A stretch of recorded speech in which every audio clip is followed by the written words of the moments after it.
Luis Rosales, como sabéis, nació en Granada el 31 de mayo del año 1910 y, por lo tanto, estamos en su centenario, igual que estamos todavía en el centenario de Miguel Hernández. Él nació en una familia de acendrada fe católica y en su ciudad natal completó sus estudios primarios y medios en el Colegio de Calderón y en el Colegio de los Padres Escolapios de la ciudad granadina.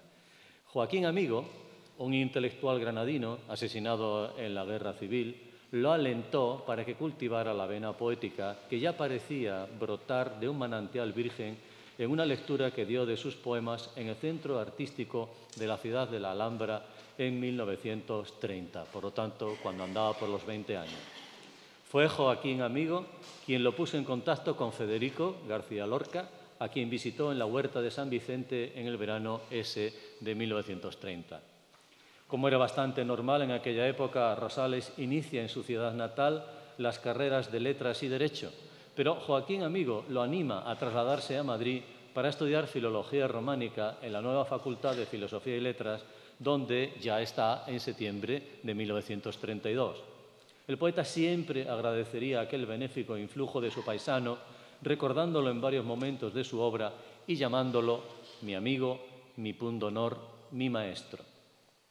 Fue en la capital de España donde Rosales comenzó la redacción de su libro Abril, algunos de cuyos poemas vieron la luz editorial en revistas como Los Cuatro Vientos, Cruz y Raya y El Gallo Crisis, donde publicaban los miembros de la generación del 27, de los cuales pronto Jorge Guillén y Lorca se convirtieron en sus defensores y valedores, quiero decir, de Luis Rosales. Con su libro, que publicó Cruz y Raya en sus ediciones del Árbol en 1935 y llamó poderosamente la atención de poetas y críticos, suele aceptarse que nacía un nuevo grupo, incluso una generación, la del 36. Esta aportaría, entre otros, los nombres de Miguel Hernández, los hermanos Juan y Leopoldo Panero, con quienes compartió pensión en Madrid, Gabriel Celaya, Dionisio Ridruejo, Ildefonso Manuel Gil, Juan Gil Albert, Arturo Serrano Plaja, Luis Felipe Vivanco, Germán Bleiberg, José Antonio Muñoz Rojas o José María Valverde. La mayoría de ellos se fijan en ese libro, Abril, y se distancian de la poesía anterior, reclamando una personalidad creadora original. Rosales, en Madrid, estudia a los clásicos españoles, especialmente al autor del Quijote, escribiendo, con tiempo después, su magnífico ensayo Cervantes y la libertad, cuyo título conlleva algo más que teoría literaria y la libertad. Para Rosales, en su primer libro de poemas, como para Guillén en tantos momentos, la misión del poeta consiste en ir descubriendo con ojos de asombro lo que el ojo gastado por lo cotidiano no es capaz de ver. Uno y otro se extasían en la contemplación de la realidad y uno y otro van más allá de la mera apariencia de las cosas. Rosales advertirá: solo te pido el sueño indispensable para tener confianza en mis sentidos, para saber que escucho, siento, veo, solo el milagro de la fe transida. Es decir, han de morir los sentidos para dejar paso a la fe que nos brinda la certidumbre de la contemplación. De Rosales son estas palabras en su Cántico del Destino, cuyo título confirma la raíz guilleniana. Y ahora quiero decirte que el asombro es el milagro del hombre. Ahora quiero decirte que vivir es asombrarse ante el cielo y la espiga y la brizna de hierba. El poeta granadino encuentra en los clásicos renacentistas, Garcilaso, Fray Luis de León, San Juan de la Cruz, motivos de gozo estético. Con ellos se siente hermanado, porque ellos no pretendían romper el equilibrio con ni del mundo. Las formas poéticas también son formas de vida. Cuando se inician los desórdenes que apuntan la llegada de la Guerra Civil, Rosales y los suyos se convierten a un humanismo trascendente. Su aventura tuvo nombre propio en la revista Escorial de vida efímera.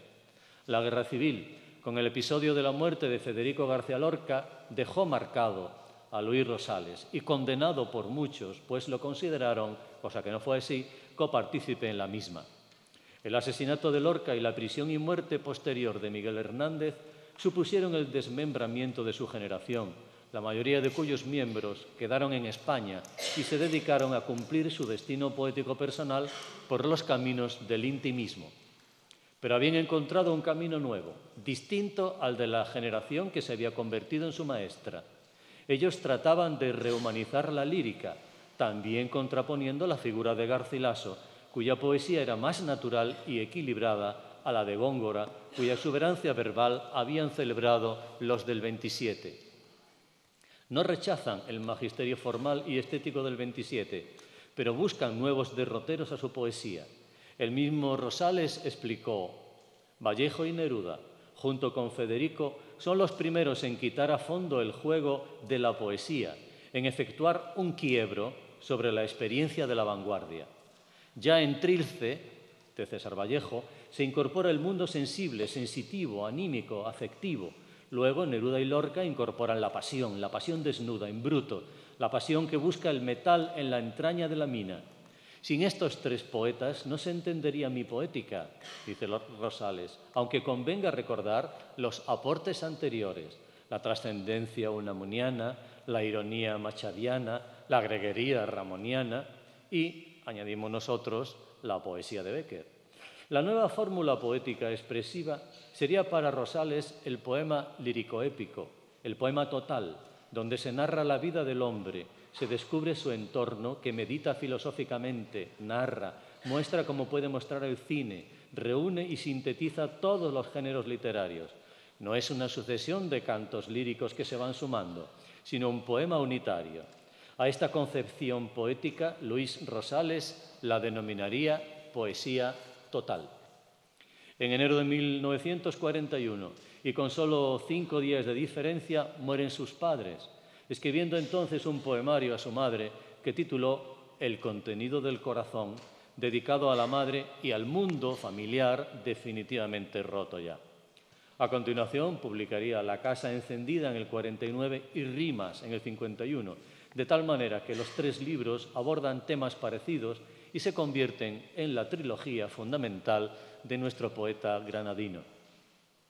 Tras un largo paréntesis creativo, publicó Diario de una resurrección en 1979 y La almadraba en 1980, primera parte de un proyecto poético que no pudo culminar y del cual editó Un rostro en cada ola en el 82 y Oigo el silencio universal del miedo en el 84.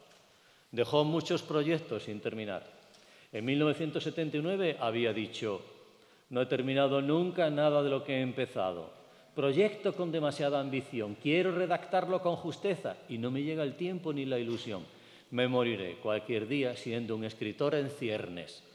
Pero no fue así. Obtuvo merecidamente el premio Cervantes en 1982, por lo tanto ya no era un escritor en ciernes. Luis Rosales murió en la Clínica Puerta de Hierro de Madrid el 24 de octubre de 1992, hace ahora casi 18 años, menos 5 días. Su obra ha encontrado, por derecho propio, un lugar de primera fila en la historia de la literatura española de todos los tiempos. Muchas gracias.